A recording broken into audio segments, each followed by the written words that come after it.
ఇక డీటెయిల్స్ చూస్తే పట్టాదారు పాసు పుస్తకాలపై జగన్ తన ఫోటో వేసుకుంటున్నారని టీడీపీ అధినేత చంద్రబాబు విమర్శించారు.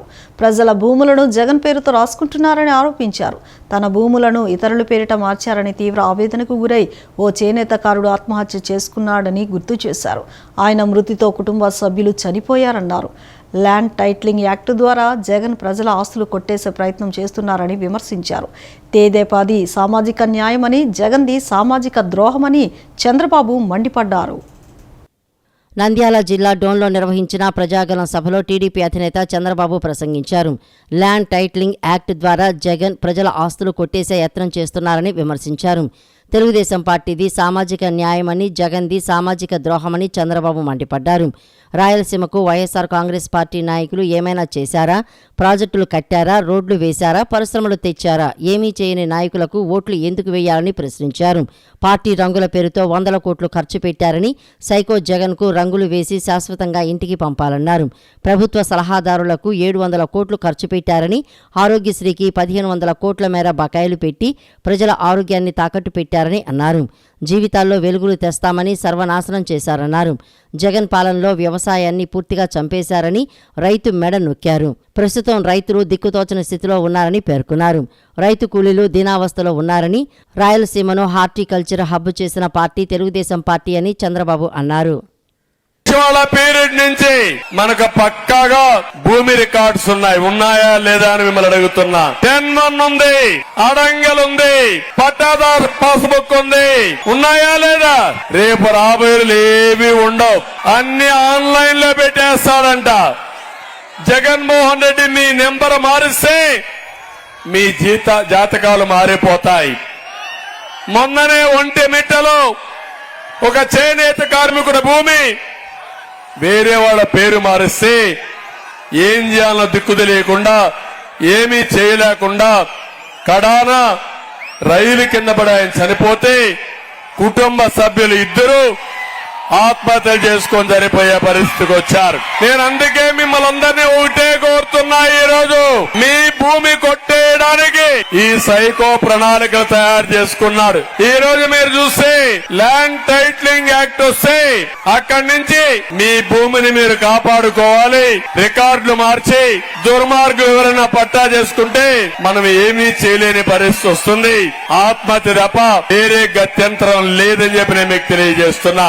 ఈ ప్రభుత్వం ఎంత చేతగాని ప్రభుత్వం అంటే ఆరోగ్యశ్రీకి 1500 కోట్ల రూపాయలు బకాయిలు పెట్టి మీ ఆరోగ్యాన్ని తాకట్టు పెట్టిన ప్రభుత్వం ఈ సైకో ప్రభుత్వం అని చెప్పి వైకాపా ఓటమి తథ్యమని జనసేన అధినేత పవన్ కళ్యాణ్ అన్నారు. జోదం ఆడుకునే క్లబ్బులు కావాలా, డిఎస్సి నోటిఫికేషన్ కావాలా అని ప్రజలను ప్రశ్నించారు. రాష్ట్రం ఆర్థికంగా అభివృద్ధి చెందకపోయినా జూదం, మద్యం, ఇసుక దోపిడీలో బాగా అభివృద్ధి చెందిందని ఎద్దేవా చేశారు. జగన్ హయాంలో 3.80 లక్షల మంది విద్యార్థులు పాఠశాల మానేశారని చెప్పారు. ఎన్నికల ప్రచారంలో భాగంగా ఏలూరు జిల్లా గణపవరంలో నిన్న నిర్వహించిన వారాహి విజయభేరి బహిరంగ సభలో పవన్ కళ్యాణ్ ప్రసంగించారు. ఒక్క ఛాన్స్ అంటే నమ్మి అందరూ ఓట్లేశారు. అలా ప్రజలను జగన్ నట్టేట ముంచేశారని తెలిపారు. రాష్ట్రంలో మాఫియా మాయమైపోయిందని, ఎక్కడ చూసినా గుంతల రోడ్లే దర్శనమిస్తున్నాయని అన్నారు. రాష్ట్రంలో 5 ఏళ్లలో 62,000 మంది విద్యార్థులు చనిపోయారని, వారికిచ్చే చిక్కీ ప్యాకెట్ల మీద కూడా 67 కోట్లు దోచేశారని అన్నారు. పిల్లలకు ఇచ్చే పుస్తకాల మీద కూడా జగన్ ఫోటో ముద్రిస్తున్నారని చెప్పారు. 5 ఏళ్ల నుంచి బెయిల్పై ఉన్న వ్యక్తి జగన్. ఇలాంటి వ్యక్తి ఇవాళ పోలీసులపై పెత్తనం చేస్తున్నారని తెలిపారు. సీఎం స్థానంలోని వ్యక్తి సరైన వారా కాదా అని ప్రజలు ఆలోచించాలని పేర్కొన్నారు. భవిష్యత్తు మీది, నాది కాదు. మీ దృష్టికి తీసుకొస్తా ఉన్నాను. ఈ రోజున రోడ్లు వేయటం ఇవన్నీ పక్కనవి. ఎవరైనా ఏం ఆలోచించాలి? 5 సంవత్సరాల తర్వాత అంటే మన భవిష్యత్తు. అక్కడ చిన్న బిడ్డలను వేసుకొని ఉన్నారు. అక్కడ దారి పొడవుతో చిన్న బిడ్డలను భుజాల మీద పెట్టుకున్నారు. ఎంతమందికి తెలిసి రాష్ట్రంలో, ఎంతమందికి తెలిసి రాష్ట్రంలో ఈ రాష్ట్ర ప్రభుత్వం పాలనలో 5 ఏళ్ల పాలనలో నాడు నేడు పథకం ద్వారా స్కూల్స్ అభివృద్ధి చేశామని వైసీపీ నాయకులు చెప్తున్నారు. మీరు ఎన్ని స్కూల్స్ అభివృద్ధి చేశారో లేదో మాకు తెలియదు, కానీ పేకాట, మద్యం మటుకు, ఇసుక దోపిడీ మటుకు చాలా అభివృద్ధి జరిగింది. జగన్ నాయకత్వంలో ఈ ప్రభుత్వం ఎయిడెడ్ కళాశాలల్ని, ఎయిడెడ్ స్కూల్స్ ని మూసేస్తుంది. ఈ ప్రభుత్వం 4,709 పాఠశాలల్ని మూసేసింది. ఈ 5 ఏళ్ల కాలంలో స్కూల్ మానేసిన విద్యార్థులు 3,88,000 మంది విద్యార్థులు స్కూల్ మానేశారు. 5 సంవత్సరాల నుంచి 18 సంవత్సరాల వయసున్న విద్యార్థులు, ఇది మీరు చాలా జాగ్రత్తగా వినాలి, 5 సంవత్సరాల నుంచి 18 సంవత్సరాల వయసున్న విద్యార్థులు రాష్ట్రంలోనే ఆంధ్రప్రదేశ్లో ఒకళ్ళు కాదు, ఇద్దరు కాదు, 62,000 మంది విద్యార్థులు చచ్చిపోయారు. ఇది ఎప్పటికీ బయటికి రాదు. 62,000 మంది విద్యార్థులు మృతి చెందారు. 5 సంవత్సరాల నుండి 18 సంవత్సరాల వయసు బిడ్డలు. ఏ రోజు కూడా జగన్ దీని మీద ప్రెస్ మీట్ పెట్టలా. సార్వత్రిక ఎన్నికల్లో విజయమే లక్ష్యంగా పనిచేయాలని రాష్ట్ర గృహ నిర్మాణ శాఖ మంత్రి జోగి రమేష్ పిలుపునిచ్చారు. మోసపూరిత హామీలతో ప్రజలను మభ్యపెడుతున్న మాయదారి కూటమికి తగిన బుద్ధి చెప్పాలని రాష్ట్ర గృహ నిర్మాణ శాఖ మంత్రి వైఎస్ఆర్సీపీ అభ్యర్థి జోగి రమేష్ విజ్ఞప్తి చేశారు. కంకిపాడు మండలం గొడవరు గ్రామంలో మంత్రి జోగి రమేష్ స్థానిక ప్రజాప్రతినిధులు, పార్టీ నేతలతో కలిసి ఎన్నికల ప్రచారం నిర్వహించారు. ఈ సందర్భంగా మంత్రి రమేష్ మాట్లాడుతూ రానున్న ఎన్నికలు పేదలు పెత్తందారులకు మధ్య జరిగే యుద్ధమని అన్నారు. ఐకమత్యంతో అంతా కలిసికట్టుగా పనిచేసి సార్వత్రిక ఎన్నికల్లో వైఎస్ఆర్సీపీ విజయానికి పాటుపడాలన్నారు. వైఎస్ఆర్సీపీతోనే ప్రజా సంక్షేమం ముడిపడి ఉందని పేర్కొన్నారు.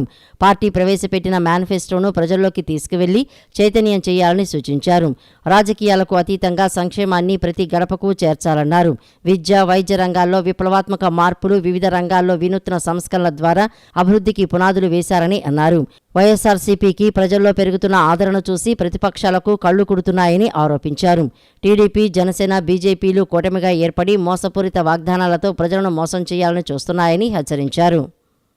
స్త్రీ శక్తి ద్వారా మహిళలకు ఉపాధి అవకాశాలు కల్పిస్తున్నామని నారా లోకేష్ సతీమణి బ్రాహ్మణి తెలిపారు. మంగళగిరి నియోజకవర్గ పరిధిలో తాడేపల్లిలో స్త్రీ శక్తి కార్యక్రమాన్ని నిర్వహించారు. ఈ సందర్భంగా ఆమె మాట్లాడుతూ నియోజకవర్గంలోని మహిళలకు 2,610 కుట్టు మిషన్లు పంపిణీ చేసినట్లు తెలిపారు. లోకేష్ ఎమ్మెల్యే అయితే మరిన్ని కార్యక్రమాలు చేస్తామని ఆమె హామీ ఇచ్చారు. రాష్ట్ర పునర్వైభవం ఎవరి వల్ల సాధ్యమవుతుందో ఓటు వేయడానికి ముందు ఆలోచన చేయాలని విజ్ఞప్తి చేశారు.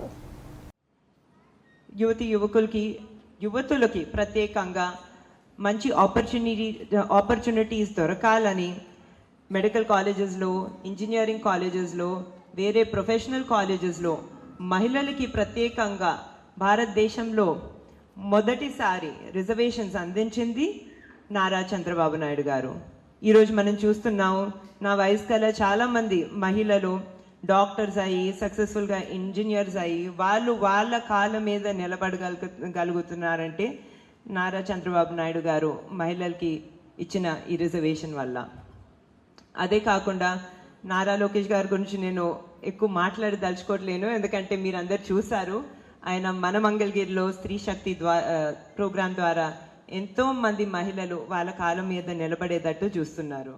1000 మంది ఏపీ పోలీసులు మహారాష్ట్రలో ఎన్నికల విధులకు వెళ్లారని, వారికి పోస్టల్ బ్యాలెట్ ఇవ్వాలని ఎన్నికల సంఘానికి తెదేపా సీనియర్ నేత వల్ల రామయ్య కోరారు. ఈ మేరకు విజ్ఞాపన పత్రాన్ని ఎన్నికల అధికారులకు అందజేశారు. అనంతరం ఆయన మీడియాతో మాట్లాడారు. పింఛన్లు పంపిణీపై ఏపీ సీఎస్ జవహర్ రెడ్డి తీసుకున్న నిర్ణయం దారుణమన్నారు. పింఛన్లు బ్యాంకు ఖాతాలో వేస్తే లబ్ధిదారులకు తీవ్ర ఇబ్బందులు ఎదురవుతాయన్నారు. పింఛన్ కోసం సచివాలయానికి వెళ్లలేని వారు బ్యాంకులకు ఎలా వెళతారని, మరోమారు వృద్ధుల ప్రాణాలు తీయాలని, జగన్కు లబ్ధి చేకూర్చాలని సీఎస్ చూస్తున్నారని ఆయన ఆరోపించారు. ఒక పార్లమెంటు సభ్యుడిగా 330 కోట్ల రూపాయలు కేంద్రం నుంచి మంజూరు చేస్తే ఈ వైసీపీ ప్రభుత్వం గ్రాంట్లు ఇవ్వకుండా, టెండర్లు పిలవకుండా ఉండడం వల్ల కృష్ణా జిల్లా బాపులపాడు మండలం రంగన్నగూడెం, సింగన్నగూడెం, మలవల్లి గ్రామాల్లో తాగునీటి సమస్య ఏర్పడిందని బందరు పార్లమెంటు సభ్యులు వల్లభనేని బాలశౌరి తెలిపారు. కూటమి ప్రభుత్వం రాగానే మల్లవల్లి ఇండస్ట్రియల్ క్యారిడర్లోనూ అభివృద్ధి చేసి అనేక పరిశ్రమలు తీసుకువచ్చి యువతకు ఉద్యోగ అవకాశాలు కల్పిస్తానని హామీ ఇచ్చారు. కృష్ణా జిల్లా బాపులపాడు మండలం రంగన్నగూడెం, సింగన్నగూడెం, మలవల్లి గ్రామాల్లో Gannavaram Telugu Desam party incharge NDA కూటమి ఎమ్మెల్యే అభ్యర్థి యార్లగడ్డ వెంకట్రావు ఎన్నికల ప్రచారం నిర్వహిస్తున్నారు. ప్రచారంలో బందరు పార్లమెంటు సభ్యులు వల్లభనేని బాలశౌరి, మాజీ మంత్రి యనమల రామకృష్ణుడు పాల్గొన్నారు. సైకిల్ గుర్తుపై ఓటు వేసి యార్లగడ్డ వెంకట్రావును, గాజు గ్లాసు గుర్తుపై ఓటు వేసి వల్లభనేని బాలశౌరిని గెలిపించాలని అభ్యర్థించారు. ఈ సందర్భంగా ఎంపీ వల్లభనేని బాలశౌరి మాట్లాడుతూ గ్రామంలో శివాలయం నిర్మాణానికి తన వంతు కృషి చేస్తానని అన్నారు. గ్రామంలో సీసీ రోడ్లు వెంటనే కేంద్ర ప్రభుత్వం నిధుల ద్వారా వేయటానికి కృషి చేస్తానని, కేంద్ర ప్రభుత్వ జలజీవన్ మిషన్ పథకం ద్వారా నియోజకవర్గంలోని నీటి సమస్య ఉన్న గ్రామాల్లో తాగునీటి సమస్య తీరుస్తానని చెప్పారు. ముఖ్యంగా పురాతన శివాలయం ఒకటి కన్స్ట్రక్షన్ చేసుకోవాల్సినటువంటి అవసరం ఉందని చెప్పారు. యాదగిరిరావు గారు ఏ రకంగా అయితే దానికి సహాయపడ్డారో సేమ్ అదే రకంగా కూడా నేను కూడా సహాయపడతాను. దానికని మొట్టమొదటిగా మీ అందరికీ తెలియజేస్తా ఉన్నాను. రెండో విషయం, ఇక్కడ సిఎస్ఆర్ ఫండ్స్ ఒక రోడ్డు కోసం దాదాపు 15 కోట్ల రూపాయలు వచ్చి అది టెండర్లు పిలవకుండానో లేకపోతే పిలిచినా వేయకుండానో ఆగిపోయిందని చెప్పేసి పెద్దలు చెప్తా ఉన్నారు. ఒక పార్లమెంట్ సభ్యుడిగా కేంద్ర ప్రభుత్వం యొక్క నిధులు ఏవైతే ఉన్నాయో అవి తప్పకుండా తీసుకొచ్చి ఆ రోడ్డు నిర్మాణం కంప్లీట్ చేస్తామనేటువంటి విషయాన్ని కూడా ఈ సందర్భంగా మీ అందరూ కూడా మనం చేస్తా ఉన్నారు. మూడో విషయం, ఇక్కడ త్రాగటానికి నీళ్లు లేవు అనేటువంటి విషయం ప్రతి గ్రామస్తులు కూడా చెప్తా ఉన్నారు. నేను ఒకటే చెప్తా ఉన్నాను, మనకి కృష్ణా నది ఒకవైపు ఉంది, గోదావరి పోలవరం నీళ్లు ఒకవైపు ఉన్నాయి. కానీ ఇక్కడ గన్నవరం నియోజకవర్గంలో చాలా గ్రామాల్లో ఇప్పటి వరకు కూడా తాగడానికి నీళ్లు. విజయవాడ తూర్పు నియోజకవర్గంలో తాము 650 కోట్లతో అభివృద్ధి పనులు చేశామని, దమ్ముంటే చర్చకు రండి, మీ కళ్ళకే చూపిస్తామని నగరపాలక సంస్థ floor leader Venkata Satyanarayana, deputy mayor బెల్లం దుర్గలు టీడీపీ అభ్యర్థి గద్దె రామ్మోహన్కు సవాల్ విసిరారు. టీడీపీ హయాంలో 2350 కోట్లు అభివృద్ధి పనులు చేశామని ప్రచారం చేస్తున్నారని, దమ్ముంటే ఎక్కడ చేశారో చర్చకు రావాలన్నారు. మేము చేసిన అభివృద్ధి చూపిస్తాం, మీరు చేసింది చూపించాలని తెలిపారు. గుడదల వైఎస్ఆర్సీపీ కార్యాలయంలో నగరపాలక సంస్థ floor leader Venkata Satyanarayana, deputy mayor బెల్లం దుర్గా మీడియా సమావేశం నిర్వహించారు. వారు మీడియాతో మాట్లాడుతూ గద్దె రామ్మోహన్ ఓటమి ఖాయం కావడంతో పిల్ల నేతలతో విమర్శలు చేయిస్తున్నారని పేర్కొన్నారు. పాకలు తగలబెట్టాలన్నా, కొంపలు కోల్చాలన్నా గద్దెకి మాత్రమే సాధ్యమన్నారు. అభివృద్ధిపై మార్ఫింగ్ వీడియోలు చేశామన్న టీడీపీ నేతలకు సిగ్గు శరం ఉండాలన్నారు. మతి భ్రమించి పిచ్చి పిచ్చిగా మాట్లాడుతున్నారని ధ్వజమెత్తారు. నరలేని నాలుగుతో పట్టాభి మాట్లాడుతున్నాడని ఆగ్రహం వ్యక్తం చేశారు. అభివృద్ధి సంక్షేమంపై చర్చకు రావాలని డిమాండ్ చేశారు. కరోనాలో ప్రాణాలకు తెగించి అవినాష్ సేవ చేశారని తెలిపారు. పిచ్చోళ్ళు ఏం మాట్లాడుతున్నారు అంటే తూర్పు నియోజకవర్గంలో అభివృద్ధి ఏమీ జరగలేదు, కేవలం 175 కోట్లు మాత్రమే జరిగింది, మేము రైట్ టు ఇన్ఫర్మేషన్ యాక్ట్లో తెచ్చుకున్నాం అన్నారు. మేము ఒకటి అడుగుతున్నాం, ఇక్కడ కూర్చున్న కార్పొరేటర్లు అందరం మీ సమక్షంలోనే వెళ్తాం, చూపెడతాం. తూర్పు నియోజకవర్గంలో వైఎస్ఆర్సీపీ బాధ్యతలు చేపట్టిన తర్వాత అవినాష్ గారు ఏవైతే లెక్కలు చెప్తున్నారో అవన్నీ కూడా ప్రత్యక్షంగా చూపెడతాం. మీ పార్టీకి కానీ మీకు కానీ మీ మాజీ ఎమ్మెల్యే అయిపోయాడు కానీ చెప్పుకోవాల్సిన లేదు, ఉందా వాళ్ళకు కూడా ధైర్యం అని అడుగుతాం. మేము చూపెడతాం. అది కూడా మేము కాకి లెక్క మేము వాళ్ళు స్వయంగా తీసుకెళ్ళి చూపెడతాం. ఏ డివిజన్లో ఎంత అభివృద్ధి జరిగింది, ఎంత సంక్షేమం జరిగింది మేము చూపెడతాం. డిప్యూటీ మేయర్ దుర్గ మాట్లాడుతూ గద్దె ఇచ్చిన స్క్రిప్టులు చదివితే పట్టాభిని రాళ్లు చెప్పులతో ప్రజలు కొడతారని అన్నారు. కొండ ప్రాంతాల్లో చేసిన అభివృద్ధి అనురాధకు కనిపించటం లేదా అని ప్రశ్నించారు. పాప మా ఏదైతే పట్టాభికి తెలియదు అనుకుంటా, నువ్వు ఓన్లీ వీడియోలో తీసుకుంటూ ఏసీ రూమ్లో కూర్చుని, మరి పట్టాభి అంటే ఓన్లీ చక్కగా రెడీ అయ్యి వచ్చి కుర్చీలో కూర్చుని స్క్రిప్ట్ చదవటం కాదు నాన్న బయటికి రా, నీకు ఏ పదవి లేదు. ఎందుకంటే ప్రజల్లో ఉండే వాళ్ళకి పదవులు ఉంటాయి, మాలాగా కార్పొరేట్లం కానీ నియోజకవర్గంలో ఇన్ఛార్జ్ కాదు, ఎమ్మెల్యే స్థాయికి తీసుకెళ్లే విధంగా ఈరోజు అవినాష్ గారిని చూస్తున్నారు. కాబట్టి నువ్వు తట్టుకోలేక స్క్రిప్ట్ చదివితే రాళ్ళు ఇచ్చి కొడతారు, రాళ్ళు కూడా కాదు చెప్పులు ఇచ్చి కొడతారు. నువ్వు బయటికి రాలేవు. ఎందుకంటే వచ్చామా ఆఫీస్లో కూర్చున్నామా, వాళ్ళు చెప్పిన స్క్రిప్ట్ చదివామా వెళ్ళామా కాదు. ప్రతి డివిజన్ 2వ డివిజన్ నుంచి 22వ డివిజన్ వరకు డెవలప్ ఎంత జరిగిందో మా దగ్గర ప్రూఫ్ ఉంది. ప్రతి డివిజన్లో ఎంత డెవలప్ అయిందో మేము చెప్పుకోలేదు, దమ్ము ఉంది. మరి కార్పొరేషన్లో మేమున్నాం, ప్రతిదీ కూడా మేము లెక్కపూర్తంగా ఎన్నోసార్లు నేను కానీ నా నాయకులు కానీ ఈవెన్ మా డివిజన్లో మరి మా 15వ డివిజన్లో నువ్వు దత్తత తీసుకున్నాను అన్నావు, 10 ఏళ్ళు ఎమ్మెల్యే అన్నావు, ఏం చేసావు? ఏమీ చేయలా. నవరత్నాలు సంక్షేమ పథకాలు సమర్థవంతంగా అమలు చేసి జనరంజక పాలన అందించారని కేశినేని శ్వేత అన్నారు. కూటమి పార్టీలు ఎన్ని కుట్రలు కుయుక్తులు పన్నినా వచ్చే ఎన్నికల్లో ప్రజలు మరలా సీఎం జగన్మోహన్ రెడ్డి ప్రభుత్వాన్ని గెలిపిస్తారని ధీమా వ్యక్తం చేశారు. నగరంలోని వన్ టౌన్ నెహ్రూ బొమ్మ సెంటర్ వద్ద విజయవాడ వైఎస్ఆర్సీపీ ఎంపీ అభ్యర్థి కేశినేని నాని, ఎమ్మెల్యే అభ్యర్థి షేక్ ఆసిఫ్ మద్దతుగా కేశినేని నాని కుమార్తె శ్వేత ఎన్నికల ప్రచారాన్ని నిర్వహించారు. ప్రతి ఇంటికి వెళ్లి ఫ్యాన్ గుర్తుకు ఓటు వేసి ఎంపీ, ఎమ్మెల్యే అభ్యర్థులను అఖండ మెజారిటీతో గెలిపించాలని ప్రజలను అభ్యర్థించారు. అనంతరం శ్వేత మాట్లాడుతూ, ప్రతి గడప గడపకు వెళ్తుంటే అడుగడుగునా ప్రజలు బ్రహ్మరథం పడుతున్నారని, వెళ్లిన ప్రతి గడపకు నన్ను ఆప్యాయంగా స్వాగతిస్తున్నట్లు తెలిపారు. జగన్మోహన్ రెడ్డి పాలనలో ప్రతి కుటుంబంలో ఏదో ఒక మంచి జరిగింది కాబట్టే ప్రజలు మళ్లీ జగన్మోహన్ రెడ్డి పాలన కోరుకుంటున్నారని శ్వేత తెలిపారు. గత మేనిఫెస్టోలో ఇచ్చిన హామీల్లో 98% పూర్తి చేసిన ఏకైక ముఖ్యమంత్రి జగన్మోహన్ రెడ్డి అని కొనియాడారు. కేశినేని నాని నగరానికి, ప్రజలకు ఎంతో సేవ చేశారని, విజయవాడ రూపురేఖలు మార్చి నవ విజయవాడగా నిర్మాణం చేసినట్లు తెలిపారు. 8,000 కోట్లతో విజయవాడ అభివృద్ధిని చేసిన ఘనత కేశినేని నానికే దక్కుతుందన్నారు. విజయవాడ ఎంపీగా ఎవరు హ్యాట్రిక్ కొట్టలేదు, హ్యాట్రిక్ కొట్టి తన సత్తా ఏమిటో నిరూపిస్తారని శ్వేత ధీమా వ్యక్తం చేశారు. ఎమ్మెల్యే అభ్యర్థి షేక్ ఆసిఫ్ సామాన్యుడు, ఇక్కడి ప్రజల సమస్యలు తెలిసిన వ్యక్తి. అలాంటి ఆసిఫ్ను ఎమ్మెల్యేగా, కేశినేని నానిని ఎంపీగా గెలిపించాలని కోరుకుంటున్నట్లు శ్వేత స్థానిక నేత శ్రీరామ్ పేర్కొన్నారు. పలుకుతున్నారే కానీ వాళ్ళు ప్రజల కోసం ఏం చేస్తున్నారు అనేది ఎవరు కూడా చెప్పట్లేదు.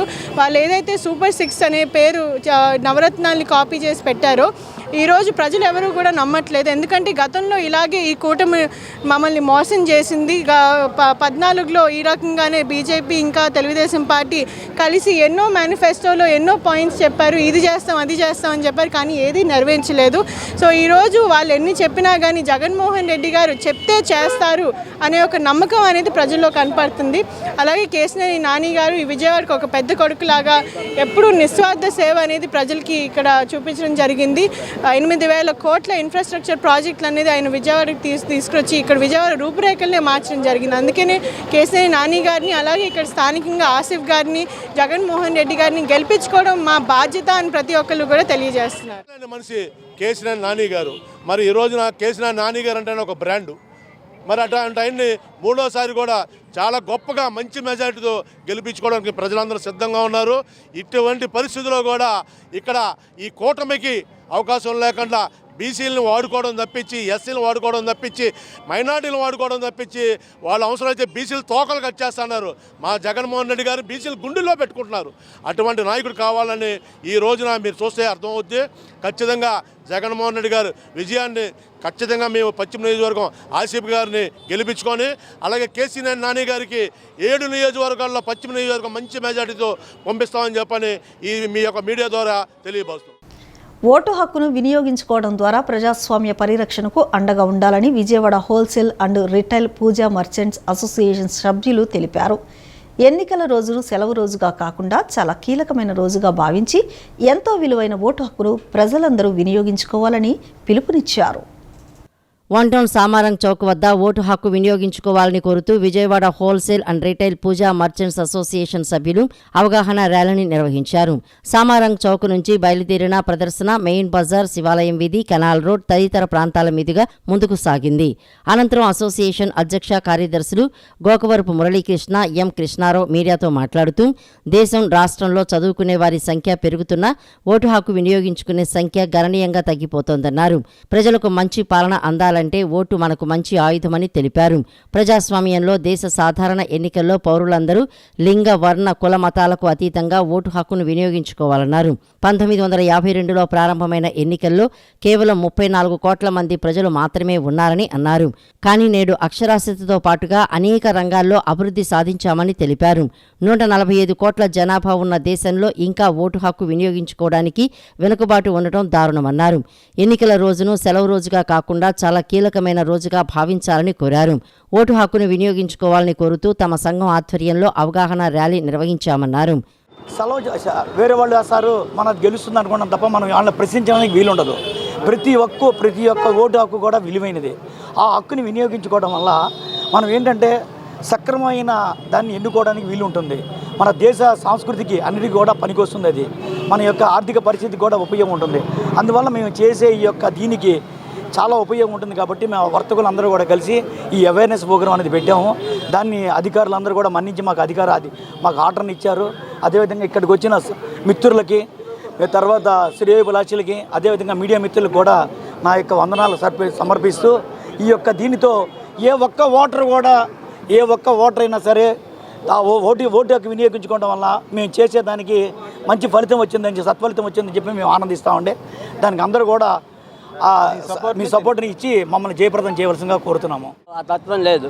సెలవు వచ్చిందంటే ఆ సెలవుని ఏదో ఎంజాయ్మెంట్కి ఉపయోగించుకుందామనే దృష్టిలో ఉన్నారు తప్పితే మన దేశ భవిష్యత్తుకు మన నిర్మాణంలో భాగస్వాములు అవుదాము, మన ఓటు సకాలంలో మన సరైన అభ్యర్థికి వేద్దాము అనేటువంటి మన ఓటు అయిపోతే ఏముంది అనేటువంటి పరిజ్ఞానం అది వ్యవహరించగా అలాగా జరుగుతుంది. కాబట్టి మా విన్నపం ఏంటంటే ప్రతి ఓటరు తప్పకుండా సకాలంలో పోలింగ్ బూత్కి విచ్చేసి వాళ్ళు ఓటు హక్కును వినియోగించవలసిందిగా మనవి చేస్తున్నాం.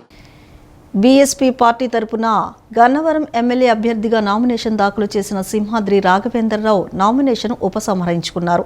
ఈ సందర్భంగా ఆయన మాట్లాడుతూ విజయవాడ కాపునాడు అధ్యక్షుడిగా ఉన్న తాను టీడీపీ ఎమ్మెల్యే అభ్యర్థి యార్లగడ్డ వెంకట్రావుతో సన్నిహిత సంబంధాలు ఉన్నాయన్నారు.